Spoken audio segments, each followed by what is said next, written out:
The black silk dress felt like a shroud against Evangeline's skin as she stood before her father's mahogany desk, her hands clasped so tightly her knuckles had gone white. For 7 years, she had worn nothing but mourning attire, black, grey, and the deepest navy blue, as if the color of her clothing could somehow bring back her deceased fiancé. "Absolutely not," Lord Ashworth said, not bothering to look up from the financial documents spread before him. "The answer is no, Evangeline. It has always been no, and it will remain no." "Father, please," Evangeline said, her voice steady despite the desperation clawing at her chest. "It's been 7 years since Edmund died.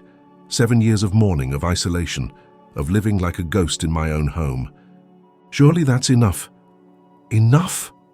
Lord Ashworth's head snapped up, his grey eyes blazing with the cold fury that had dominated their household since her mother's death 10 years ago. "Edmund Blackwell was to be your husband, the father of your children, the salvation of this family's financial ruin. His death destroyed our future, and you dare suggest that 7 years of proper mourning is enough?" Evangeline felt the familiar weight of guilt settle on her shoulders like a lead cloak. Edmund's death hadn't been her fault, a riding accident, pure and simple, but her father had made it clear that she was responsible for the family's continued decline. If she had married Edmund as planned, his substantial dowry would have saved the Ashworth estate from bankruptcy. "I understand the loss was significant," she said carefully, "but I'm 25 years old, Father. I've spent the best years of my life in mourning clothes, refusing all social invitations, living like a widow for a man I was never even married to." "Because you loved him," Lord Ashworth interrupted. "Because you were devastated by his loss. Because a woman of proper breeding mourns her beloved for as long as it takes." The lie sat bitter on Evangeline's tongue. She had never loved Edmund Blackwell. Their engagement had been arranged when she was 16, a business transaction disguised as romance. Edmund had been kind enough, but there had been no passion, no deep affection, only the resigned acceptance of a fate she couldn't control. His death had been tragic, yes, but it had also been her secret liberation. For one brief, shining moment, she had thought she might finally have the chance to choose her own path, to perhaps even find love on her own terms. Instead, her father had decreed eternal mourning, turning her into a living monument to lost financial opportunity. "What if I were to find another suitor?" Evangeline asked, playing her last desperate card. "Someone with means, someone who could help the family." "In mourning dress?" Lord Ashworth's laugh was harsh and bitter. What respectable man would court a woman who looks like she's attending a funeral every day of her life? No, Evangeline. You made your choice when you failed to secure Edmund's fortune. Now you'll live with the consequences. "I didn't choose for him to die." "You chose to ride out in that storm when I specifically told you both to stay inside. If you had listened, if you had been the obedient daughter you should have been, Edmund would still be alive and you would be Lady Blackwell. Not a burden on this family's already strained resources." The accusation hit like a physical blow, even though Evangeline had heard it countless times before. She had suggested the ride, yes, but Edmund had been eager to go. The storm had come up suddenly, and his horse had spooked at a lightning strike. It had been an accident, nothing more, but her father needed someone to blame, and she was the convenient target. "I see," Evangeline said quietly, recognizing defeat when it stared her in the face. "Then I suppose I should return to my rooms." "Yes, you should. And Evangeline," Lord Ashworth's voice stopped her at the door. "Mrs. Whitmore mentioned that you've been walking in the garden without your veil. That stops immediately. A woman in mourning covers her face in public, even on her own property." Evangeline's hand tightened on the door handle. The veil was the worst part of her mourning costume, a heavy black creation that obscured her vision and made her feel like she was suffocating. But she nodded without turning around. "Yes, Father." "And no more reading in the library. It's unseemly for a woman in your position to appear too intellectual. Grief should be your only companion." Evangeline closed her eyes, feeling another piece of her soul wither away. The library had been her sanctuary, the one place where she could escape into other worlds, other lives, other possibilities. "I understand. Good, now go. I have real problems to deal with." Evangeline fled to her rooms, her black skirts rustling like autumn leaves as she climbed the stairs. Her chambers were as colorless as her wardrobe, grey walls, black furniture, white linens that looked more like hospital bedding than anything comfortable or welcoming. She moved to the window that overlooked the estate's gardens, pressing her forehead against the cool glass. Outside, the world was alive with color: green grass, blooming roses, a sky painted in shades of blue and gold by the setting sun. But she was trapped behind glass, dressed in perpetual winter, forbidden from participating in the beauty of life. A soft knock at her door interrupted her brooding. "Come in," she called, not moving from the window. "Miss Evangeline?" Her lady's maid, Sarah, entered with a tea service. "I thought you might like some refreshment." Sarah was the only person in the household who treated Evangeline with genuine kindness. The young woman had been hired 3 years ago, and she possessed a warmth and optimism that somehow survived even the oppressive atmosphere of Ashworth Manor. "Thank you, Sarah," Evangeline said, finally turning from the window, "though I'm not particularly hungry." "You never are, miss," Sarah said with gentle concern. "When was the last time you had a proper meal?" Evangeline couldn't remember. Food had lost its appeal years ago, becoming just another necessity to endure rather than enjoy. "I eat enough." "Begging your pardon, miss, but you don't. You're wasting away, and it breaks my heart to see it." Sarah set the tea service on the small table by the fireplace, then moved to light the lamps. As warm light filled the room, Evangeline caught sight of herself in the mirror above the mantelpiece. The woman looking back at her was a stranger, pale, thin, dressed in unrelieved black that drained all color from her face. Her auburn hair was pulled back in a severe style that emphasized the sharp angles of her cheekbones, and her green eyes looked enormous in her gaunt face. She looked like a ghost, which, she supposed, was exactly what she had become. "Sarah," she said suddenly, "do you ever think about leaving? Finding a position somewhere else, somewhere happier?" Sarah paused in her lamplighting, her expression growing thoughtful. "Sometimes, miss. But I couldn't leave you here alone. This house, it's not good for you. It's like it's trying to swallow you whole." "Maybe it already has." "Don't say that, Miss Evangeline. You're still young, still beautiful underneath all that mourning dress. There's still time for things to change." "How?" "My father will never allow me to leave mourning. I'll spend the rest of my life in black, growing old and bitter in these rooms, until I become just another ghost haunting Ashworth Manor." Sarah moved closer, her voice dropping to a whisper. What if you didn't need his permission?" Evangeline looked at her sharply. "What do you mean?" "I mean, miss, that you're 25 years old. Legally, you could leave. You could go to London, find work as a governess or a companion. You could start over. With what money? My father controls everything. You have your mother's jewelry, don't you? The pieces she left specifically to you." Evangeline's hand went instinctively to her throat, where her mother's pearl necklace lay hidden beneath her high-necked mourning dress. Lady Ashworth had left her daughter several valuable pieces, items that Lord Ashworth couldn't touch because they had been specified in her will.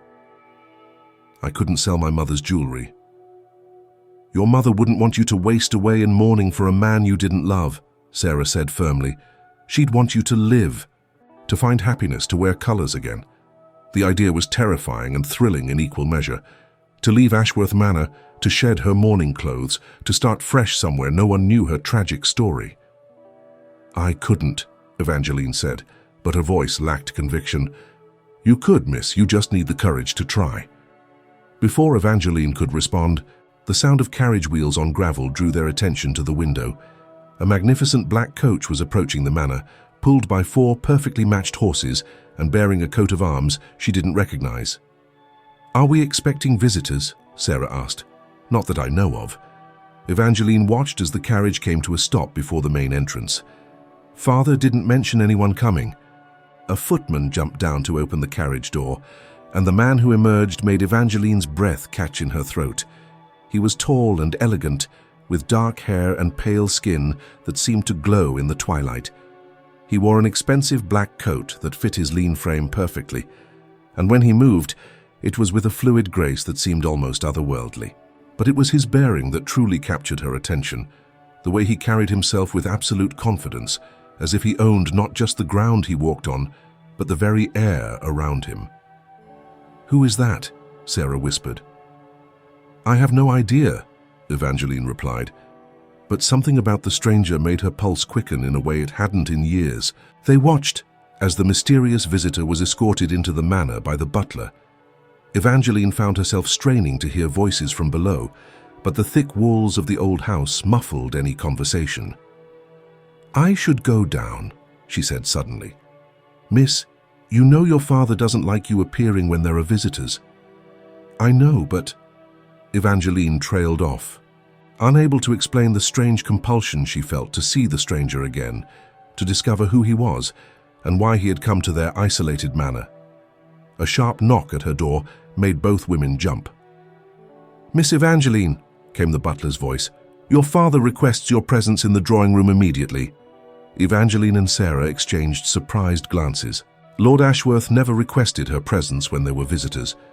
In fact, he usually went to great lengths to keep her hidden away, as if her perpetual mourning was an embarrassment he preferred not to acknowledge. "I'll be right down," Evangeline called, her heart beginning to race. "Should I help you change, miss?" Sarah asked, moving toward the wardrobe. "Into what? I only have mourning clothes." "Yes, but perhaps the newer black dress, the one with the better cut?" Evangeline almost laughed at the absurdity of it, choosing between different shades of black, different styles of mourning, as if it made any difference when the end result was the same: a woman dressed for a funeral that had ended 7 years ago. "It doesn't matter," she said, smoothing her current dress. Black is black.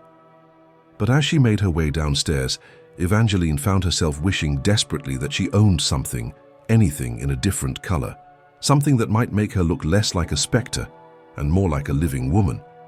The drawing room doors were closed when she reached them, but she could hear the low murmur of male voices from within. She paused for a moment, gathering her courage, then knocked softly. "Enter," came her father's voice. Evangeline opened the doors and stepped into the room, immediately feeling the weight of 2 pairs of eyes upon her. Her father stood by the fireplace, his expression unreadable, while the stranger sat in one of the wing-back chairs, a crystal glass of brandy in his hand. Up close, he was even more striking than he had appeared from her window. His features were aristocratic and perfectly symmetrical, as if carved by a master sculptor. His skin was pale as marble, and his eyes were the most unusual shade of silver she had ever seen, like moonlight on water. When they met hers, she felt a jolt of electricity that made her knees weak. "Evangeline," her father said, his tone unusually formal, "allow me to present His Grace, the Duke of Ravencrest. Your Grace, my daughter, Miss Evangeline Ashworth." The Duke rose from his chair with that same fluid grace she had noticed earlier, and bowed with old-world courtesy. "Miss Ashworth," he said, and his voice was like velvet over steel, smooth, cultured, but with an undertone of power that made her shiver. "It's a pleasure to meet you." "Your Grace," Evangeline replied, dropping into a curtsy that felt awkward in her heavy mourning dress. "Please sit," the Duke said, gesturing to the chair across from his. "I was just discussing some business matters with your father, but I confess I'm far more interested in making your acquaintance." Evangeline glanced at her father, who nodded curtly. She settled into the indicated chair, acutely aware of how the black fabric of her dress seemed to absorb all the light in the room. "His Grace has made a most interesting proposition," Lord Ashworth said, his voice carrying a note of barely contained excitement, "one that could be quite beneficial to our family." "Oh," Evangeline looked between the 2 men, trying to read the undercurrents in the room. The Duke leaned forward slightly, his silver eyes fixed on her face with an intensity that made her pulse race. "Miss Ashworth, I understand you've been in mourning for some time." 7 years, Evangeline replied quietly. 7 years, the Duke repeated, as if testing the words. "That's a very long time to grieve." "Edmund was very dear to me," Evangeline said, the familiar lie feeling heavier than usual on her tongue. "I'm sure he was. But tell me, Miss Ashworth, do you ever grow tired of wearing black?" The question was so unexpected, so direct, that Evangeline felt her carefully constructed composure crack. That is, mourning is a duty, Your Grace, a way of honoring the deceased." Indeed, but surely there comes a time when the living must return to life. Evangeline felt her father's sharp gaze on her, warning her to be careful with her response. I suppose that's a matter of personal conviction, Your Grace. The Duke smiled, and the expression transformed his entire face, making him look less like a marble statue and more like a living man. A diplomatic answer, but I sense there's more you'd like to say. There was. Oh, there was so much more she wanted to say, about the suffocating weight of perpetual mourning, about the way black fabric seemed to drain the life from everything it touched, about her desperate longing to wear something, anything, that reflected the world of the living rather than the realm of the dead. But she couldn't say any of that, not with her father watching, not when she didn't even know why this stranger was asking such personal questions. I'm content with my current circumstances, Your Grace, she said instead. Are you? The Duke's silver eyes seemed to see right through her careful facade. Because from where I sit, Miss Ashworth, you look like a woman who's forgotten what it means to truly live. The observation hit so close to home that Evangeline felt tears prick her eyes. She blinked them back quickly, but not before the Duke noticed. Your Grace, Lord Ashworth interrupted, his voice sharp with warning. Perhaps we should return to the business at hand. Of course, the Duke said, though his gaze never left Evangeline's face. Miss Ashworth, I have a proposition for you, one that I believe could benefit us both. What kind of proposition? I'm in need of a wife, the Duke said simply, as if he were discussing the weather. Someone of good breeding, someone who understands duty and propriety. Your father has suggested that you might be suitable for such a position. Evangeline felt the world tilt around her. You're proposing marriage? To me? I am. But I'm in mourning. I couldn't possibly. You could, the Duke said firmly, if you chose to. Mourning is a choice, Miss Ashworth, not a life sentence. The Duke has offered a very generous settlement, Lord Ashworth said quickly, enough to restore the estate to secure our family's future. It's an opportunity we cannot afford to refuse. Evangeline looked between the two men, feeling like a chess piece being moved around a board by players whose strategies she couldn't understand. I need time to think. Of course, the Duke said, rising from his chair. But Miss Ashworth? Yes. When you do think about it, I want you to imagine something for me. What? The Duke moved closer, and Evangeline caught his scent, sandalwood and winter air, with something else underneath that she couldn't identify. Something wild and dangerous that made her heart race. I want you to imagine, he said softly, his voice pitched for her ears alone, what it would feel like to wear white again, to dress for joy instead of sorrow, for hope instead of despair, to look in the mirror and see a living woman instead of a beautiful ghost. Evangeline's breath caught in her throat. The image he painted was so vivid, so tempting, that it physically hurt to contemplate. Think about it, the Duke continued, his silver eyes holding hers captive. And when you're ready to stop mourning the past and start living for the future, send word to Ravencrest Castle. I'll be waiting. With that, he bowed again and strode from the room, leaving Evangeline staring after him with her heart pounding and her mind reeling. Well? Lord Ashworth demanded the moment the Duke was gone. What do you think? I think, Evangeline said slowly, that I don't know anything about him. His age, his character, his expectations of a wife. He's wealthy, titled, and willing to marry you despite your circumstances. What more do you need to know? Everything, Evangeline said, surprising herself with the firmness in her voice. If I'm to consider marriage, I need to know the man I'd be marrying. You didn't need to know Edmund. And look how that ended. Lord Ashworth's face darkened. That's enough, Evangeline. You'll accept the Duke's proposal, and you'll be grateful for the opportunity. Will I? Evangeline stood, feeling something shift inside her chest, a spark of the defiance she had thought was long dead. Because it seems to me, Father, that you need this marriage far more than I do. How dare you? How dare I what? Speak the truth? You've kept me in mourning for 7 years, not out of respect for Edmund's memory, but because it suited your purposes. It gave you an excuse for my unmarried state, a reason why you couldn't find me another husband to solve your financial problems. That's not... But now someone has come along who doesn't care about my mourning clothes, who's willing to marry me despite them, and suddenly 7 years of grief can be set aside for the right price. Lord Ashworth's face was purple with rage. You will accept the Duke's proposal, Evangeline. You will marry him, and you will be grateful for the chance to finally be useful to this family. And if I refuse, then you'll find yourself with nowhere to go and no means to support yourself. I'll cut you off completely.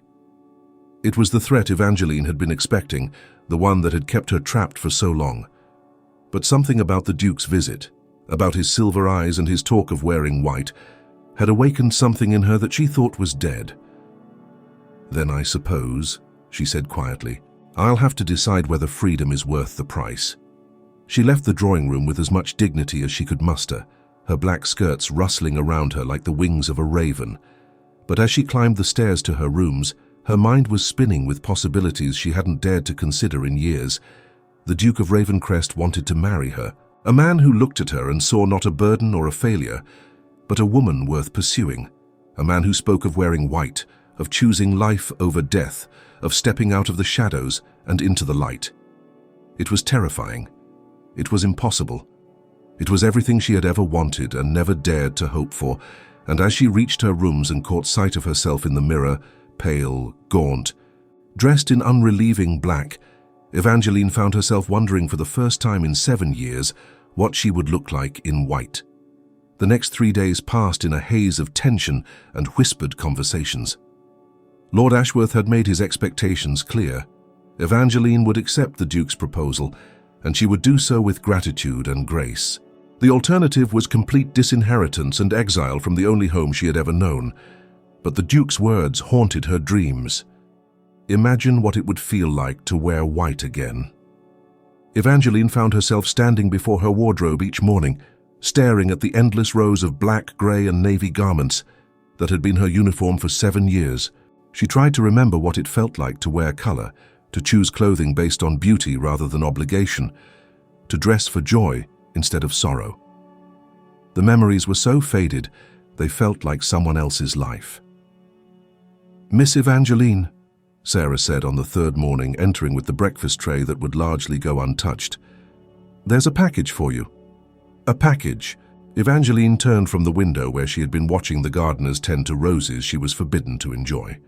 "From whom?" "The Duke of Ravencrest, miss. It arrived this morning with a note." Evangeline's heart began to race as Sarah handed her an elegant white envelope sealed with black wax. Her name was written across the front in bold, masculine handwriting that somehow managed to be both authoritative and graceful. With trembling fingers, she broke the seal and unfolded the single sheet of paper within. "Miss Ashworth, I hope you will forgive the presumption, but I took the liberty of having something made for you. Consider it a gift with no strings attached. Whether you accept my proposal or not, it is yours to keep. I believe every woman should have at least one dress that makes her feel beautiful, that reminds her she is alive and worthy of joy. You have been in winter for far too long, my dear. Perhaps it's time for spring. If you choose to wear it, I would be honored to escort you for a drive through the countryside tomorrow afternoon. If not, I will understand, but I will be disappointed. The choice, as always, is yours in Hope Ravencrest." "There's a box as well, miss," Sarah said, producing a large white box tied with silver ribbon. "Shall I open it?" Evangeline nodded, not trusting her voice. Sarah untied the ribbon with reverent care and lifted the lid, then gasped audibly. "Oh, miss," she breathed. "It's the most beautiful thing I've ever seen." Evangeline moved closer and felt her breath catch in her throat. Nestled in layers of tissue paper was a dress unlike anything she had owned in 7 years. It was made of the finest silk in a shade of pale blue that reminded her of spring skies and forget-me-nots. The bodice was fitted but not restrictive, with delicate pearl buttons and subtle embroidery that caught the light like captured starlight. It was the antithesis of everything she had worn for the past 7 years, light instead of heavy, hopeful instead of mournful, alive instead of dead. "It's beautiful," Evangeline whispered, her fingers hovering over the fabric as if touching it might make it disappear. "Try it on, miss," Sarah urged. "Please. I haven't seen you in anything but black for so long, I've almost forgotten what you look like in color." I couldn't. Father would be furious if he saw me in anything but mourning dress. Your father isn't here, miss. He's gone to town on business and won't be back until evening, and besides, Sarah's voice grew bolder, the Duke is right. You've been in winter long enough. Evangeline stared at the dress, her heart pounding with a mixture of terror and desperate longing. When was the last time she had worn something beautiful? When was the last time she had looked in the mirror and seen a woman instead of a monument to grief? "Help me," she said suddenly, the words tumbling out before she could stop them. Sarah's face lit up with joy. "Oh, miss, yes." The process of changing clothes felt like a ritual of transformation.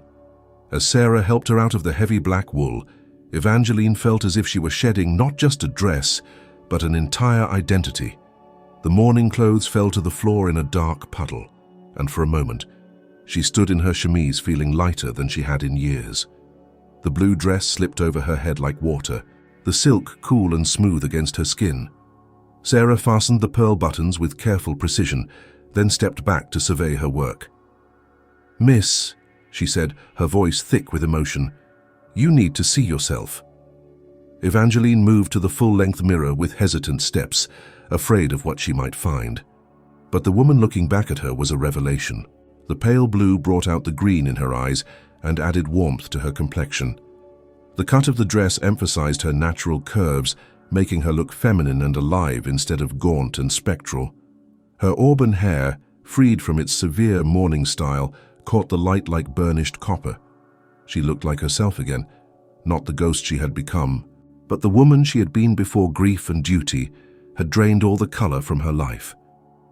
"You're beautiful, miss," Sarah said softly. "You've always been beautiful, but now you look like you're living again." Evangeline touched her reflection, hardly able to believe what she was seeing. "I had forgotten," she whispered. "I had forgotten what I looked like in color. The Duke will be so pleased." The Duke? Evangeline's heart skipped at the thought of him seeing her like this. Would he think she looked beautiful? Would those silver eyes warm with approval? "You'll accept his invitation, won't you, miss? For the drive?" Evangeline hesitated.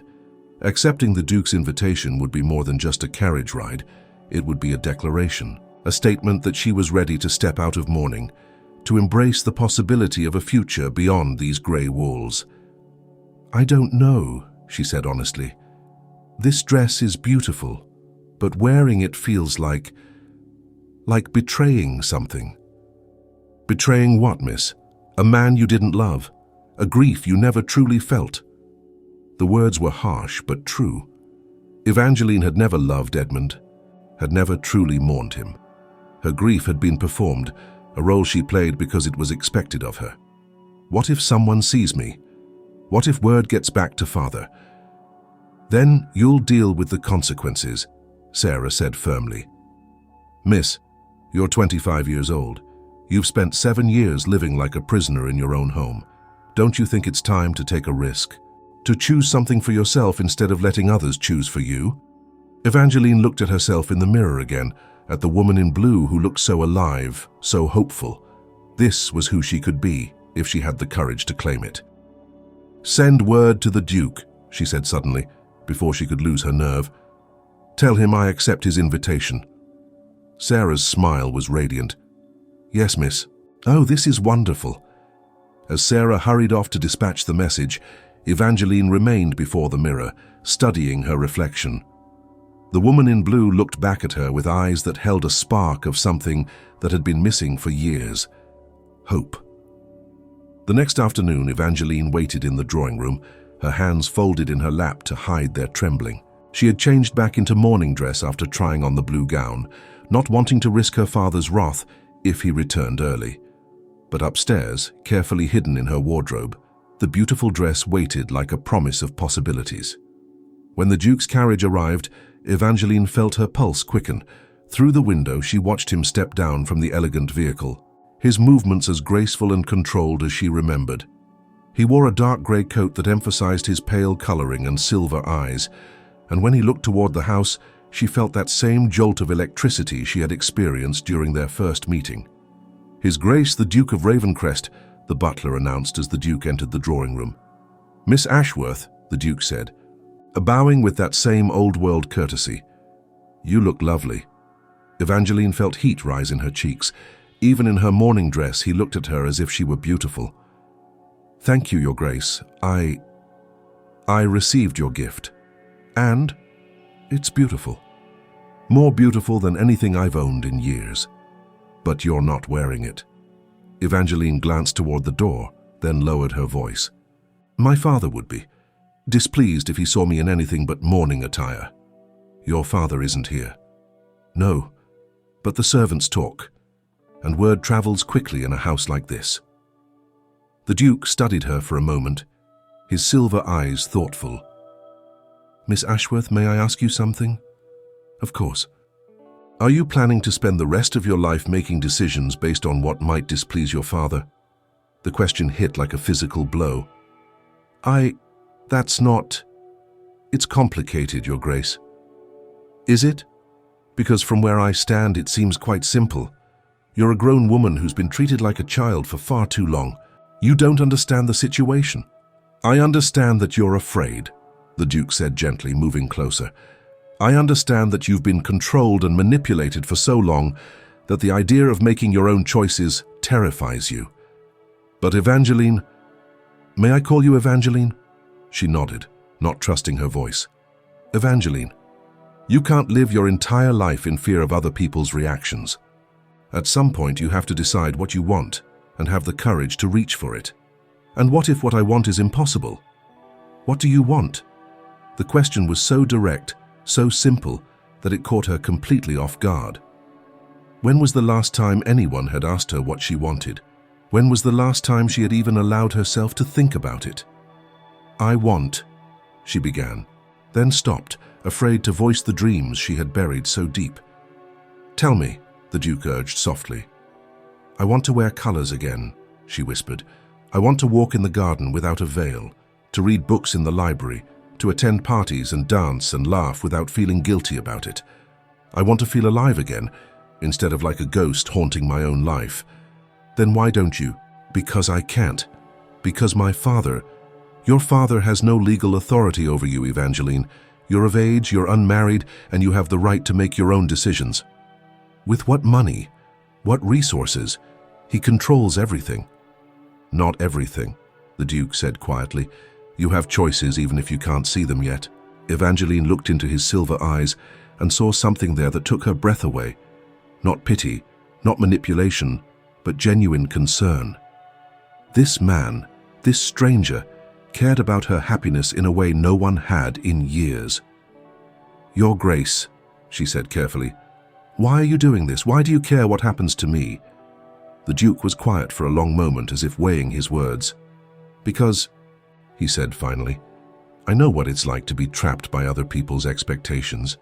I know what it's like to feel like you're slowly disappearing, becoming less and less yourself, until you're nothing but a shadow of who you used to be. And how did you escape? I decided that my happiness was worth fighting for, that I deserved to live on my own terms, regardless of what others thought I should do. It's easier for men," Evangeline pointed out. "You have freedoms that women don't." "True, but courage is courage, regardless of gender, and you, Evangeline Ashworth, are far braver than you realize." "How can you possibly know that?" "Because you're here. Because despite 7 years of being told you're nothing but a burden and a disappointment, you're still fighting. You're still hoping. You're still dreaming of something better." Evangeline felt tears prick her eyes. "I don't feel brave. I feel terrified." "Good. Fear means you're about to do something important." The Duke moved to the window, looking out at the gardens that Evangeline was forbidden to enjoy. "Come with me," he said suddenly. "Where?" "For that drive I promised. But first, I want you to do something for me." "What?" "I want you to go upstairs and put on the blue dress." Evangeline's heart began to race. "I couldn't. If anyone saw, let them see. Let them see a woman who's chosen to live instead of merely exist. My father is not here. And even if he were, what's the worst he could do? Disown you, cut you off? Evangeline, he's already done those things in all but name. You're already living like a prisoner. What do you have to lose?" everything, Evangeline thought. But as she looked into the Duke's silver eyes, she realized that she also had everything to gain. "If I do this," she said slowly, "if I put on that dress and go driving with you, there's no going back. My father will never forgive me. And will you forgive yourself if you don't?" The question hung in the air between them, heavy with possibility and promise. Evangeline thought of the woman in the mirror, the one in blue who looked so alive, so hopeful. She thought of 7 years of black dresses and closed curtains and dreams deferred. She thought of the Duke's words. Imagine what it would feel like to wear white again. "Wait here," she said suddenly, before she could lose her nerve. The Duke's smile was brilliant. "I'll wait as long as it takes." Evangeline hurried from the room and up the stairs, her heart pounding with a mixture of terror and exhilaration. Sarah was waiting in her chambers, as if she had known this moment would come. "The blue dress, miss?" Sarah asked with a knowing smile. "The blue dress," Evangeline confirmed. This time the transformation felt even more profound. As Sarah helped her into the silk gown, Evangeline felt as if she were shedding not just her mourning clothes, but her entire identity as the grieving daughter, the family burden, the woman who had forgotten how to live. When she looked in the mirror, the woman looking back at her was radiant. The blue dress brought color to her cheeks and light to her eyes. Her auburn hair, arranged in a softer style, framed her face like a halo. She looked beautiful. More than that, she looked happy. "You're glowing, miss," Sarah said with tears in her eyes. "You look like yourself again." "I feel like myself," Evangeline said wonderingly. "For the first time in 7 years, I feel like myself." When she descended the stairs and entered the drawing room, the Duke's reaction was everything she could have hoped for. His silver eyes widened, then warmed with an appreciation that made her feel beautiful down to her bones. "Magnificent," he said softly, rising from his chair. "Absolutely magnificent." "Do I look appropriate?" Evangeline asked, suddenly self-conscious. "You look alive," the Duke said, moving closer. "You look like a woman who's remembered what it means to embrace joy instead of sorrow." He offered her his arm, and Evangeline took it, feeling the solid warmth of him through the fine fabric of his coat. As they walked toward the door, she caught sight of herself in the hall mirror and felt a moment of panic. "Everyone will see," she said, her steps faltering. "Yes, they will. They'll see a beautiful woman in a beautiful dress, choosing to live her life on her own terms. What if my father—" "Evangeline," the Duke said, stopping and turning to face her. "What if instead of worrying about all the things that might go wrong, you focused on all the things that might go right, such as the possibility that this is the first day of the rest of your life, the first day of freedom, of choice, of becoming the woman you were meant to be." Evangeline looked into his silver eyes and saw her own hope reflected there.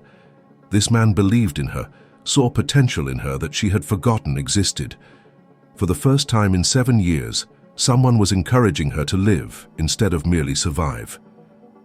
"All right," she said, her voice growing stronger. "Let's go." The Duke's smile was radiant. "That's my brave girl." As they stepped outside into the afternoon sunlight, Evangeline felt the warmth on her face like a benediction. She had forgotten how good it felt to be in the sun without a heavy veil, to feel the breeze in her hair, to move freely in clothing that didn't weigh her down like chains. The Duke's carriage was even more magnificent up close, polished black lacquer with silver fittings, pulled by 4 perfectly matched greys. A footman helped her into the plush interior, and she settled onto the velvet seats with a sense of wonder. "Where are we going?" she asked, as the Duke settled beside her. "Wherever you'd like," he replied. "This is your afternoon, Evangeline, your choice." I don't know, I haven't left the estate in years." "Then let's start with something simple. Would you like to see the village, the countryside, or perhaps we could stop at an inn for tea?" The idea of sitting in a public place, of being seen by strangers, was both terrifying and thrilling. "The countryside," she said finally.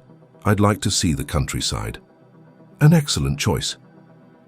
As the carriage rolled through the gates of Ashworth Manor, Evangeline felt as if she were leaving prison. The world outside was alive with color: green fields, blooming hedgerows, a sky painted in shades of blue and white that seemed impossibly bright, after years of viewing everything through black veils. "It's so beautiful," she breathed, pressing her face to the window like a child. "You sound surprised." "I suppose I am. I'd forgotten how beautiful the world could be when you're not looking at it through morning crepe." The Duke was quiet for a moment, studying her profile as she gazed out at the passing landscape. "Evangeline, may I ask you something personal?" "Of course." "Did you love him, Edmund, I mean? Were you truly devastated by his death?" The question was so direct, so unexpected, that Evangeline felt her carefully constructed facade crack. She turned from the window to meet the Duke's silver gaze, seeing nothing but gentle curiosity there. "No," she said quietly. "I didn't love him. I barely knew him, really. Our engagement was arranged when I was 16, and we spent very little time together before he died. Then why the extended mourning? Because my father decreed it, because it gave him an excuse for my unmarried state, a reason why he couldn't find me another husband to solve his financial problems." Evangeline's voice grew bitter. "I've been a living monument to lost opportunity, a reminder of the fortune that died with Edmund. That's a terrible burden to place on anyone, especially a young woman who had no control over the circumstances. I've tried to tell myself that it wasn't my fault, that accidents happen, but after 7 years of being blamed for it..." Evangeline trailed off, unable to finish the thought. "You've started to believe it," the Duke said gently. "Yes." "Well, I'm here to tell you that you're wrong. Edmund's death was a tragedy, but it wasn't your fault, and using it to control and manipulate you for 7 years is unconscionable. The validation coming from this man who barely knew her was almost overwhelming." "Thank you," she whispered. "For what? For seeing me as something other than a failure, for believing that I deserve better than what I've been given." "You deserve everything, Evangeline.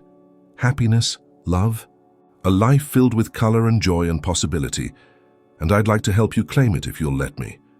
The sincerity in his voice made her heart race. "Why? Why would you want to help me?" The Duke was quiet for a long moment, his silver eyes thoughtful. "Because," he said finally, "I think we could help each other. I think we could build something beautiful together, something that would benefit us both.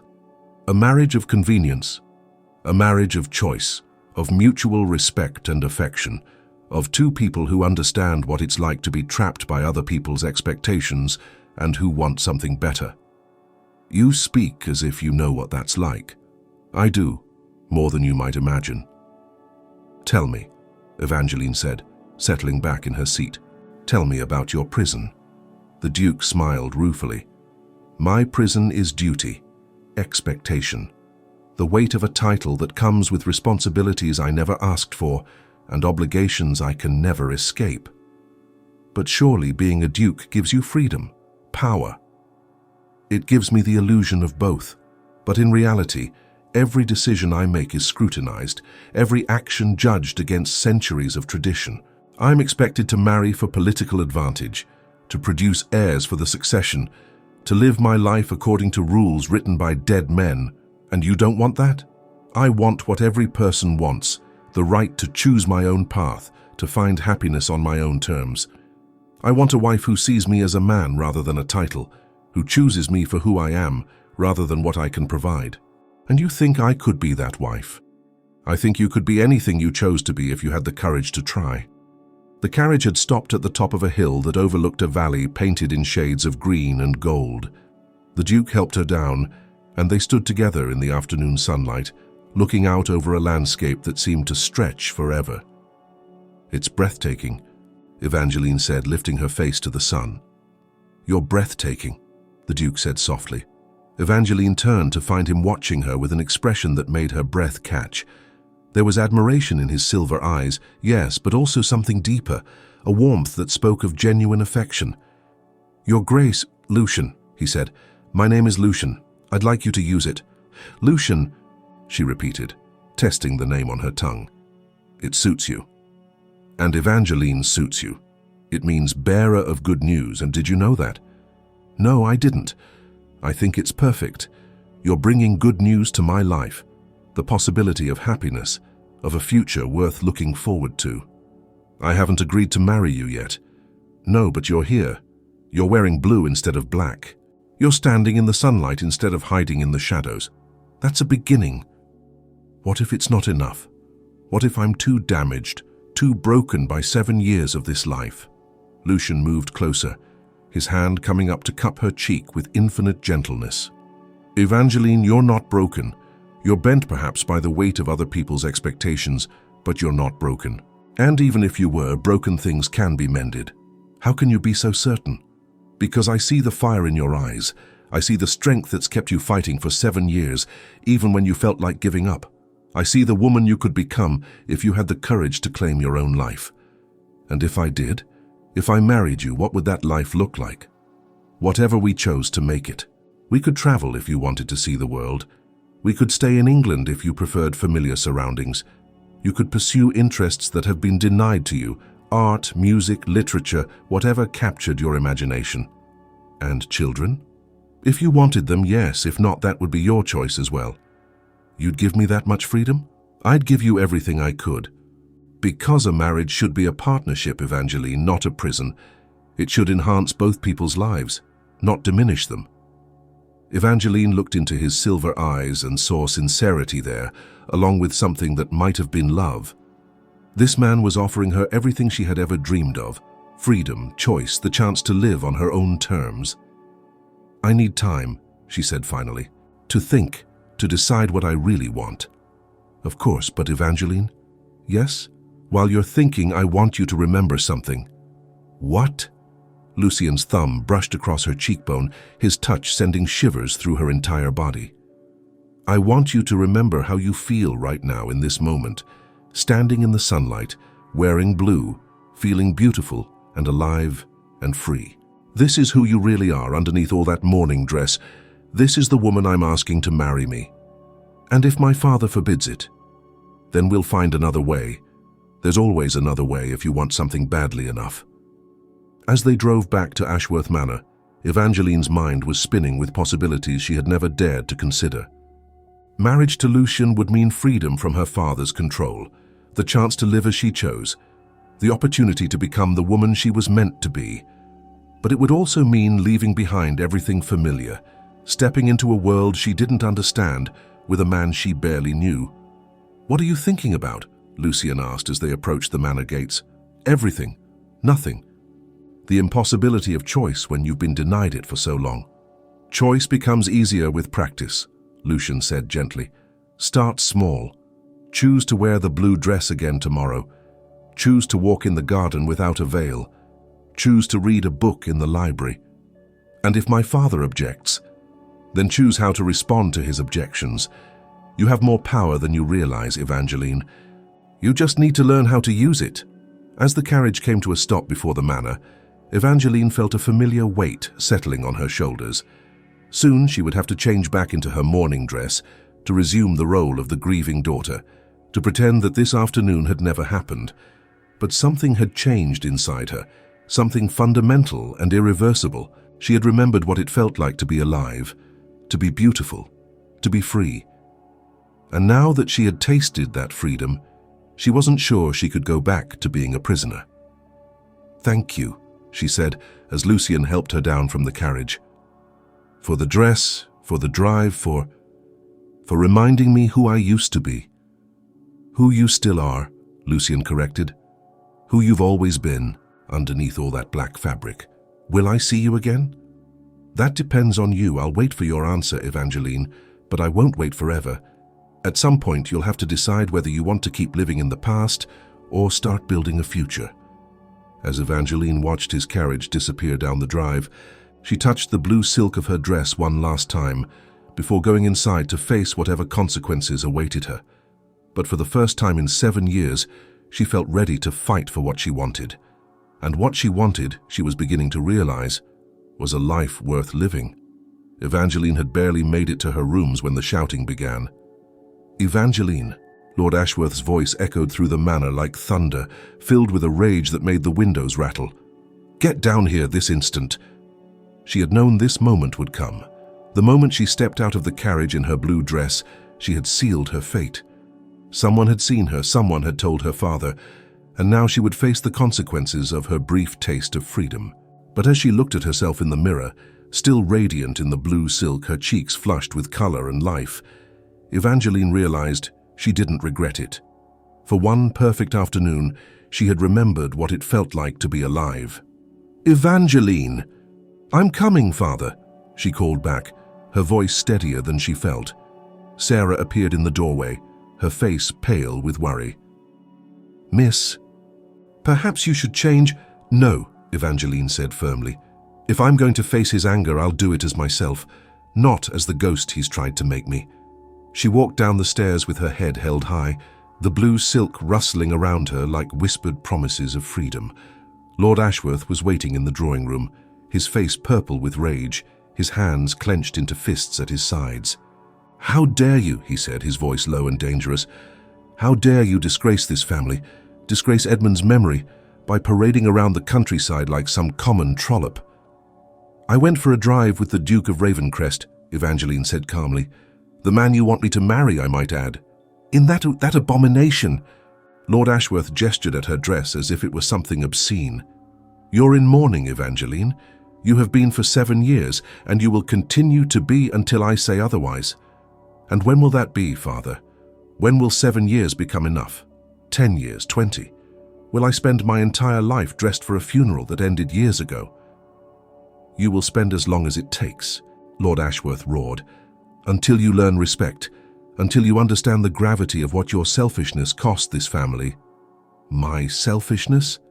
Evangeline felt something snap inside her chest, 7 years of suppressed anger finally breaking free. "I was 18 years old when Edmund died, father. 18, I didn't choose for him to die, I didn't cause the accident. And I certainly didn't deserve to spend the best years of my life paying penance for something that was never my fault. You suggested that ride, and he agreed to it. He was a grown man who made his own choice. But you've spent 7 years blaming me because it's easier than accepting that sometimes terrible things just happen." Lord Ashworth's face went from purple to white with shock.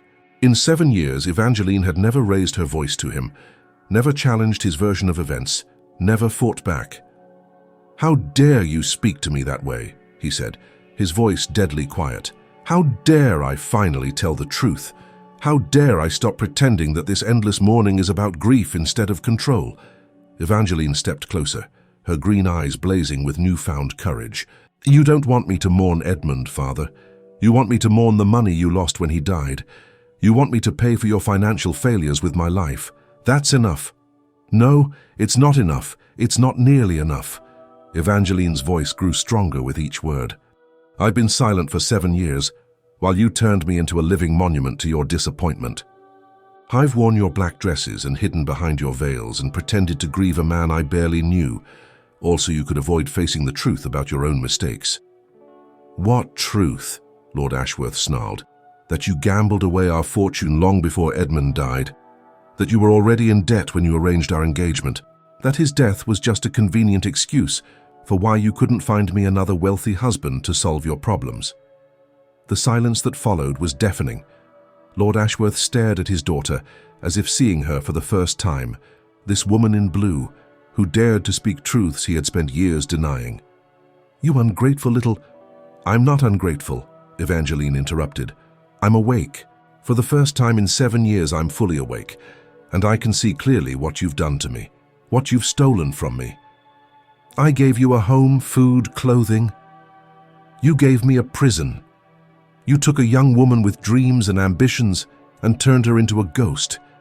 You made me believe I was worthless, that I deserved nothing better than a life of perpetual mourning. And what do you think you deserve?" Lord Ashworth's voice was mocking now. "What grand life do you imagine awaits you?" "I don't know," Evangeline admitted, "but I know it's more than this. I know I deserve the chance to find out." "With the Duke, I suppose. You think he'll actually marry you after this display? I think he's the first person in 7 years to see me as something other than a burden or a disappointment. I think he looks at me and sees a woman worth saving." "Saving?" Lord Ashworth laughed harshly. "You don't need saving, Evangeline. You need discipline. You need to remember your place. My place is not in mourning clothes for the rest of my life." My place is not hiding in these rooms like a shameful secret. My place is wherever I choose it to be. You choose nothing. Lord Ashworth's composure finally cracked completely. You are my daughter. You live in my house, and you will do as I say. You will return to mourning dress immediately. You will refuse the Duke's proposal, and you will spend the rest of your life making amends for the disgrace you've brought on this family. No. The word hung in the air between them, simple and final and revolutionary. What did you say? I said no, Father. I won't do it anymore. I won't pretend to mourn a man I didn't love. I won't hide my life away to spare your feelings. I won't sacrifice my happiness for your pride. Then you'll leave this house with nothing, Lord Ashworth said coldly. Nothing but the clothes on your back. I'll cut you off completely. No money, no inheritance, no family name to protect you. You'll be a nobody, Evangeline, a penniless nobody with no prospects and no future. Then I'll be a penniless nobody who's free, Evangeline replied. I'll be a woman who chose her own path instead of letting others choose for her. You're making a mistake. The only mistake I made was waiting 7 years to make this choice. Evangeline turned toward the door, her blue skirt swirling around her like water, but her father's voice stopped her. If you walk out that door, you can never come back. Never. You'll be dead to me, just as dead as Edmund. Evangeline paused, her hand on the door handle. For a moment she felt the old fear creep back in, the terror of being alone, of having nowhere to go, of facing the world without the protection of family or fortune. But then she thought of Lucien's silver eyes, of his words about courage and choice. She thought of the woman in the mirror, radiant in blue silk, alive and beautiful and free. Then I suppose, she said quietly, this is goodbye. She walked out of the drawing room and up the stairs to her chambers, where Sarah was waiting with tears streaming down her face. "Oh, miss," Sarah sobbed. "I heard the shouting. What will you do?" "I'll pack what I can carry," Evangeline said, moving to her wardrobe with newfound determination. "And then I'll leave. But where will you go? You have no money, no connections." "I have my mother's jewelry," Evangeline said, pulling out the small wooden box where she kept her few precious possessions. "It should be enough to get me to London, to find lodgings while I look for work." "Work, miss, you're a lady." "I'm a woman who needs to support herself," Evangeline corrected. "And I'd rather work as a governess or a companion than live as a prisoner." Sarah helped her pack a small traveling bag with her most essential belongings, a few changes of clothes, her mother's jewelry, the little money she had managed to save over the years. It wasn't much, but it was enough for a beginning. "The blue dress, miss?" Sarah asked, holding up the silk gown. "Yes," Evangeline said firmly, "especially the blue dress." As she changed out of the beautiful gown and back into traveling clothes, Evangeline felt as if she were putting on armor for battle. The dark wool dress was practical and unremarkable, perfect for a woman who needed to travel unnoticed. "I'll miss you, Sarah," she said as she fastened her cloak. "You've been the only friend I've had in this house." "Take me with you," Sarah said suddenly. "Please, miss, I can't stay here, not after this. Your father will make my life miserable, and besides, I want to help you. I want to see you happy."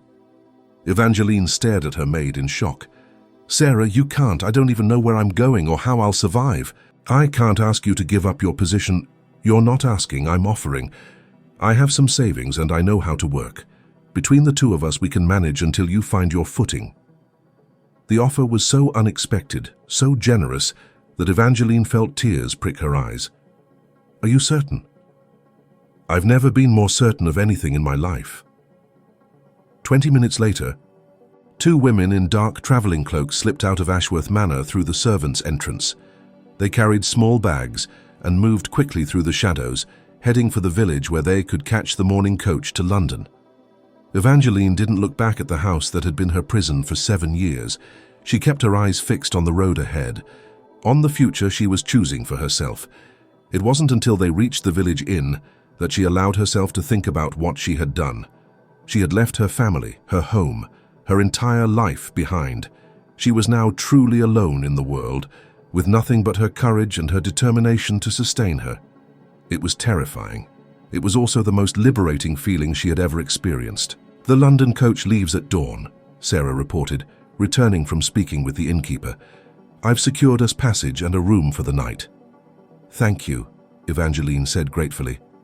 "Sarah, I want you to know, if you change your mind, if you decide this is too risky—" "I won't change my mind, miss. We're in this together now." As they settled into their small room at the inn, Evangeline found herself thinking about Lucian. By now, word of her departure would have reached him. Would he think she was running away from his proposal? Would he understand that she was running towards something instead of away from it? "Miss," Sarah said softly, "are you thinking about the Duke?" "Yes. I wonder if I should have sent him word, explained what I was doing. Perhaps you can write to him from London. Explain that you needed to prove to yourself that you could be independent before you could consider marriage." "Is that what I'm doing?" "I think so, miss. I think you're becoming the woman you were always meant to be." The next morning, as the coach rolled toward London through the English countryside, Evangeline watched the familiar landscape disappear behind her. She was leaving everything she had ever known, venturing into a world that might be hostile to a woman alone. But she was also leaving behind 7 years of grief and guilt and suffocating control. She was choosing her own path for the first time in her adult life. The blue dress was carefully folded in her traveling bag, waiting for the day when she would have the courage to wear it again. And when that day came, she would be wearing it not because someone else had given her permission, but because she had given it to herself. 3 weeks later, the small flat in Bloomsbury wasn't much. 2 rooms above a bakery, with furniture that had seen better days and windows that looked out onto a narrow, busy street. But it was Evangeline's, paid for with her own money, chosen by her own will. She had found work as a companion to an elderly widow named Mrs. Pemberton, a sharp-witted woman who appreciated Evangeline's intelligence and didn't ask too many questions about her past. The pay was modest, but it was enough to cover her rent and basic expenses. More importantly, it was honest work that she had earned through her own efforts. Sarah had found employment with a dressmaker, her skills with needle and thread proving invaluable. They shared the flat and the expenses, 2 women making their own way in the world. It wasn't easy. London was expensive and often overwhelming, full of dangers that Evangeline had never had to navigate before. But it was also exciting, full of possibilities and opportunities that had been denied to her for so long. She had been to the theatre, to museums, to lectures on subjects that fascinated her. She had worn the blue dress to a concert and felt beautiful and alive and free. She had begun to remember who she was underneath all those years of mourning, but she thought about Lucian every day. She wondered if he had tried to find her, if he had been angry or hurt by her sudden departure. She wondered if he understood that she had needed to prove to herself that she could survive on her own before she could consider sharing her life with someone else. Most of all, she wondered if his offer still stood. "There's a letter for you, miss," Sarah said one evening, returning from her work at the dressmaker's shop. The landlady said a gentleman delivered it personally. Evangeline's heart began to race as she recognized the elegant handwriting on the envelope. Inside was a single sheet of paper bearing the Raven Crest coat of arms. "My dear Evangeline, I hope this letter finds you well and happy in your new life. I confess I was surprised by your sudden departure, but after some reflection, I believe I understand your reasons. You needed to prove to yourself that you could be independent, that you could make your own choices and live by your own will. I admire that courage more than I can express. I have taken the liberty of making some inquiries about your situation, not to interfere but to ensure your safety. I am pleased to hear that you have found respectable employment and are managing well on your own. I want you to know that my offer still stands, should you ever wish to consider it.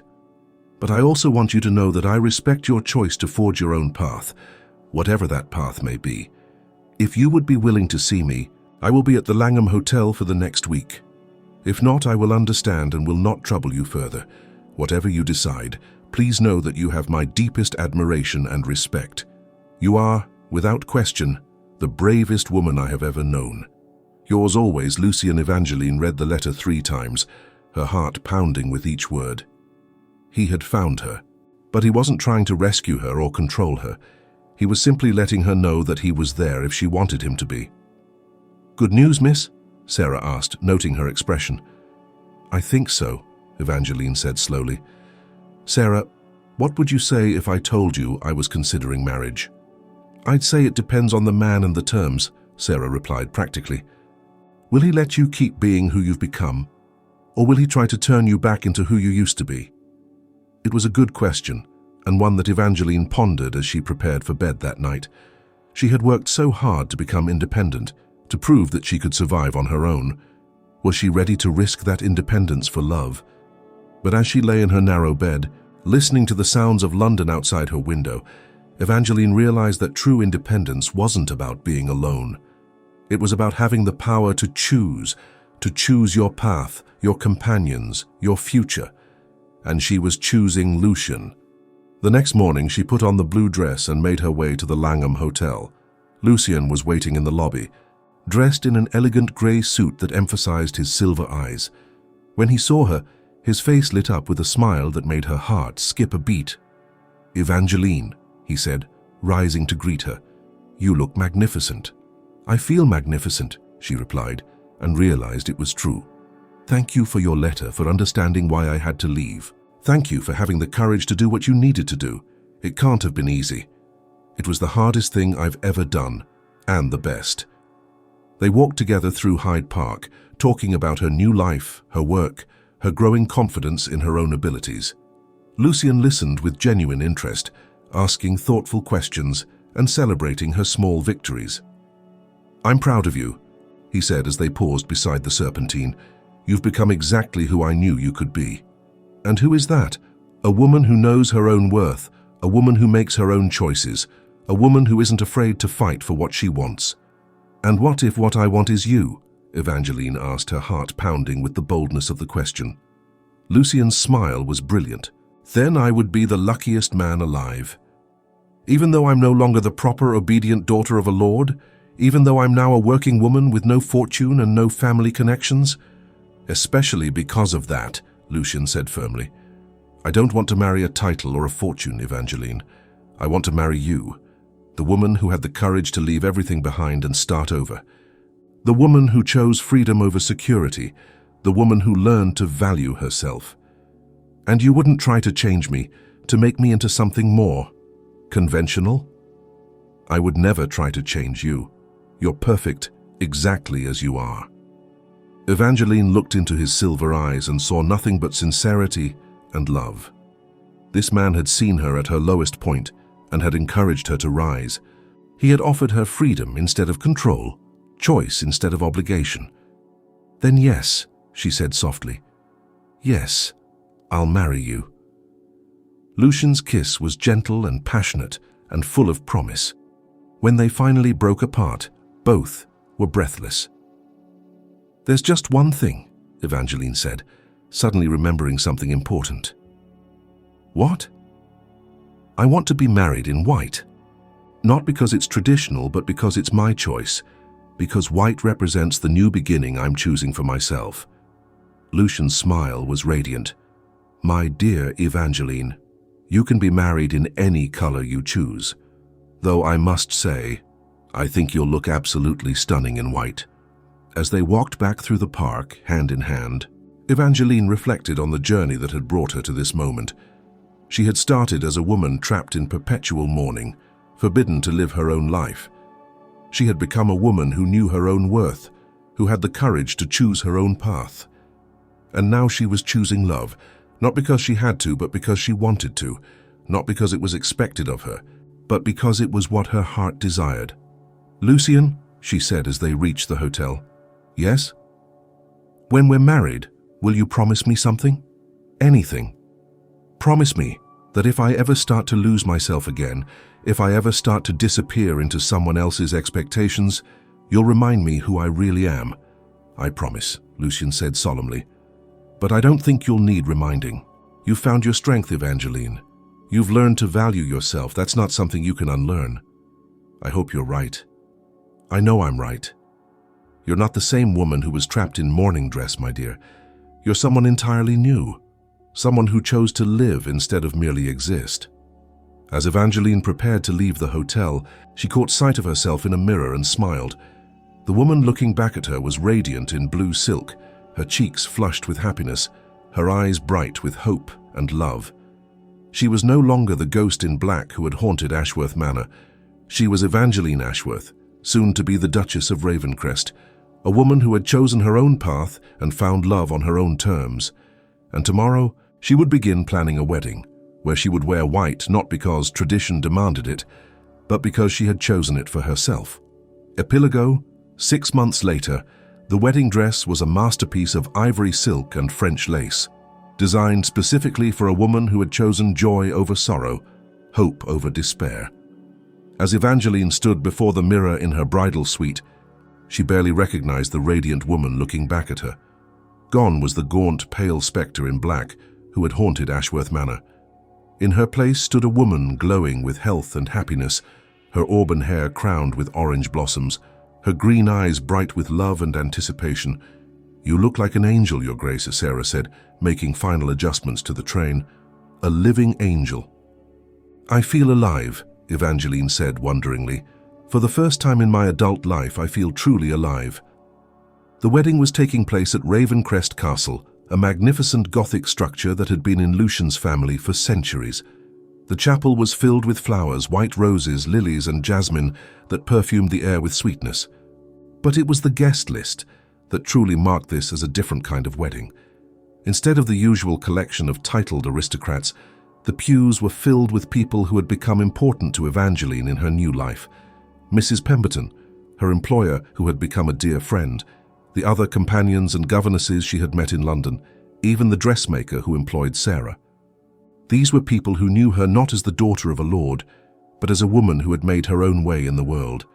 People who valued her for her character rather than her connections. "Are you ready, miss?" Sarah asked. "More than ready," Evangeline replied. As she walked down the aisle, Evangeline's eyes were fixed on Lucian, who stood waiting at the altar in elegant mourning dress. His silver eyes were warm with love and pride, and his smile was radiant with joy. But it was what he whispered as she reached his side that made her heart soar. "You're magnificent," he said softly. "Absolutely magnificent in white." The ceremony was beautiful, but simple, focused on the vows they made to each other, rather than the pomp and circumstance that usually surrounded aristocratic weddings. When Lucian slipped the wedding ring onto her finger, a band of platinum set with diamonds that caught the light like captured stars, Evangeline felt as if she were being crowned with freedom rather than bound by obligation. "You may kiss your bride," the minister announced. Lucian's kiss was tender and passionate, and full of promise for the future they would build together. When they finally broke apart, the chapel erupted in applause and cheers.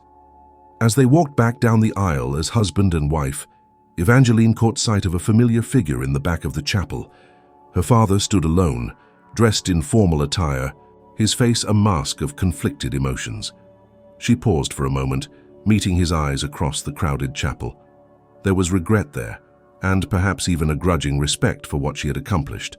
But there was also the stubborn pride that had kept them apart for 6 months. Evangeline inclined her head in acknowledgement, not forgiveness exactly, but recognition that he was there. Then she turned away and walked into her new life with her husband at her side. The wedding breakfast was a joyous affair, filled with laughter and music and dancing. Evangeline found herself surrounded by well-wishers, people who celebrated her happiness without reservation. "Your Grace," Mrs. Pemberton said, approaching with tears in her eyes, "I've never seen anyone look so happy." "I've never been so happy," Evangeline replied honestly. "You've earned it, dear. After everything you've been through, you've earned every moment of joy." As the afternoon wore on, Evangeline and Lucian stole away to a quiet balcony overlooking the castle gardens. The sun was setting, painting the sky in shades of gold and pink that reminded Evangeline of hope made visible. "Any regrets?" Lucian asked, pulling her close. "None," Evangeline said firmly. "Not about leaving home, not about the months in London, not about marrying you. This is exactly where I'm supposed to be. Even though it means being a duchess, taking on all the responsibilities that come with the title, especially because of that. I'm not afraid of responsibility anymore, Lucian. I'm afraid of wasting the life I've been given." "And what do you want to do with that life?" Evangeline smiled, thinking of all the possibilities that stretched before them. "Everything. I want to travel and learn and experience all the things I was denied for so long. I want to help other women who are trapped the way I was. I want to use our position to make a difference in the world. Our position? We're partners, remember, in everything. Lucian's smile was brilliant with love and pride. Indeed we are, Your Grace. Indeed we are. As they stood together on the balcony, watching the sun set over their new life, Evangeline thought about the journey that had brought her to this moment. She had started as a woman in mourning, trapped by other people's expectations and her own fears. She had become a woman who knew her own worth, who had the courage to choose her own path. And now she was embarking on the greatest adventure of all, a marriage built on love and respect and mutual choice, with a man who saw her as an equal partner rather than a beautiful ornament. "Lucian," she said softly. "Yes, my love?" "Thank you." "For what?" "For seeing me when I couldn't see myself, for believing I was worth saving when I thought I was beyond redemption, for giving me the courage to choose life over death, hope over despair." "You saved yourself, Evangeline. I just reminded you that you had the power to do it." "We saved each other," Evangeline corrected. "And now we get to spend the rest of our lives being grateful for it." As the first stars appeared in the darkening sky, the Duke and Duchess of Ravencrest stood together on their balcony, looking toward a future bright with possibility. Behind them lay 7 years of mourning, of living like a ghost in her own life. Ahead lay everything: love, adventure, purpose, and the endless joy of a woman who had finally learned to choose happiness for herself. And she was wearing white. What an absolutely breathtaking transformation we just witnessed, from that heartbreaking opening where Evangeline was trapped in eternal mourning, to that powerful moment when she finally stood up to her father in that gorgeous blue dress, to her triumphant wedding in white. Every single moment had me completely captivated. The way Lucian saw through her mourning facade and encouraged her to remember who she really was underneath all that black fabric just melted my heart completely. And watching Evangeline find the courage to leave everything behind and build an independent life in London before choosing love on her own terms. Pure perfection. That scene where she finally confronted her father and walked away from 7 years of emotional imprisonment was absolutely iconic. I'm still getting chills thinking about how she went from being a living monument to lost opportunity, to a radiant duchess who chose her own destiny. The symbolism of the colors, from black mourning to blue awakening to white new beginnings, was just chef's kiss perfect. Which moment hit you hardest? Was it when Lucian first said, "Wear white for me," and gave her that beautiful blue dress? When she finally stood up to her controlling father? Or that gorgeous wedding scene where she walked down the aisle as a woman who had chosen love freely? If this story of breaking free from emotional imprisonment, choosing life over living death, and finding love that celebrates your true self moved your soul, smash that subscribe button and ring that notification bell. Your support helps me bring you more powerful tales where love conquers even the most suffocating circumstances. Drop a comment below and tell me, do you think you could have found the courage to leave everything behind like Evangeline did? And what did you think of her decision to prove her independence before accepting Lucian's proposal? Plus, I'm dying to know which dress moment gave you the most goosebumps, the blue awakening or the white wedding.